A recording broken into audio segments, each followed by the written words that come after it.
से प्रसंग चल रहा था कि सबको मालूम है, ये तो सभी मानते हैं कि भाई बुरे का फल बुरा ही होता है, लेकिन डर निकल गया हमारा। डर कब निकलता? जब हमें ज्ञान नहीं रहता।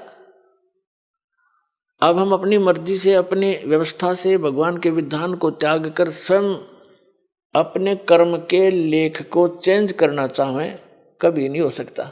जिस समय कंस ने अपनी बहन देवकी का विवाह श्री वासुदेव जी से किया, श्री कृष्ण जी के माता पिता थे वो, और कंस उनका मामा था, तो उसने बड़े प्यार से अपनी बहन का विवाह किया और उसको सी ऑफ करने के लिए अपनी नगरी की सीमा तक छोड़कर आते थे।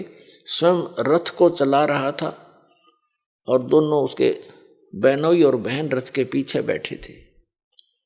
रास्ते में आकाशवाणी होगी कि तेरे मारने वाला कंस तेरी बहन की कोख से पैदा होगा, उसका 8वां पुत्र तेरी मृत्यु का कारण बनेगा। अब देख अकल की कमी है। एक तरफ तो कंस ने वह आकाशवाणी साची मान ली कि 8वां पुत्र होगा तेरी बहन का, वो तेरी मौत उसके हाथों है, ये तो अटल मान ली उसने सच्ची होगी। फिर जो सच्ची मानी तो उसने फिर उसको बदलने के तरीके अपनी सोच से अपनाए, अज्ञानियों की सलाह से, वहीं से रथ को वापस मोड़ लाया और उनको दोनों को मारने लगा।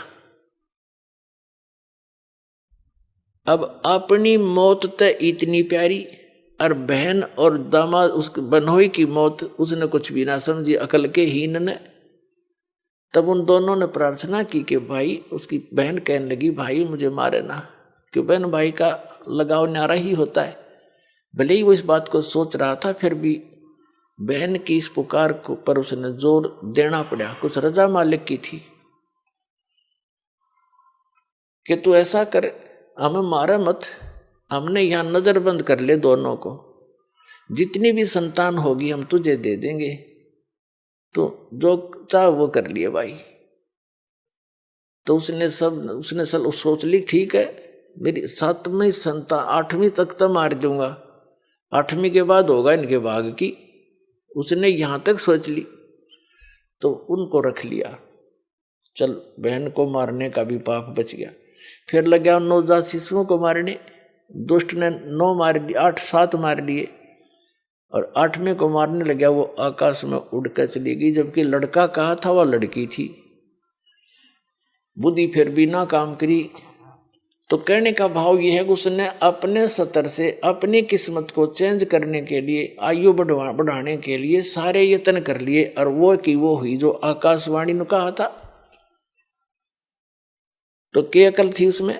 एक तरफ तो आकाशवाणी को फाइनल मान रहा कि ऐसा होगा ही होगा, जब होगा तो ठीक है हाथ खड़े कर देना, अगर मैं दुष्ट हूं, मुझे शायद मैंने भी कभी उस बच्चे को मारा होगा, आज अपना बदला ले लेगा, 8वीं संतान कौन सी आजा हो जाएगी, तो इस करके जी लेना चाहिए था।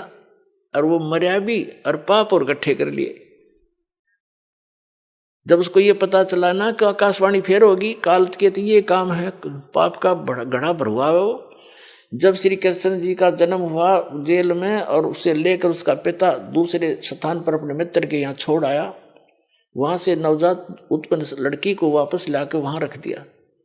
तब आकाशवाणी हुई कि तेरे मारने वाला पैदा हो चुका है, लेकिन जेल से बाहर।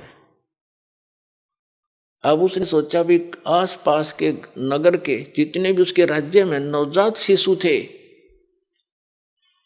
1 दिन का, 2 दिन का, 10 दिन का, महीने के, 6 महीने के, साल के, 2 वर्ष के, 5 वर्ष तक के बालकों को सबको मरवा दिया दुष्ट ने, एक अपनी जान बचाने के लिए।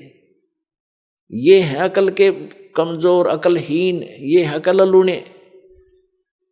पाप का घड़ा भर लिया और मर के मान्या, मृत्यु हुई जो की तो जो बोला गया था।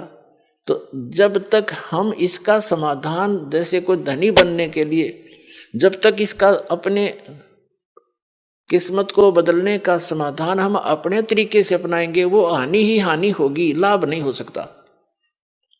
और उसके चेंज करने की विधि बता रखी है कि मासा घटे न तिल बधे, विध ना लिखे जो लेख, और साचा सतगुरु मेट के ऊपर मार दे मेघ। परम संत की शरण में, कबीर परमात्मा के बच्चे की शरण में आने के बाद फिर ये प्रारब्ध कर्म वो बदल सकता है, सारे इतिहास चेंज कर सकता है। वो समर्थ है। समर्थ किसे कहते हैं फिर?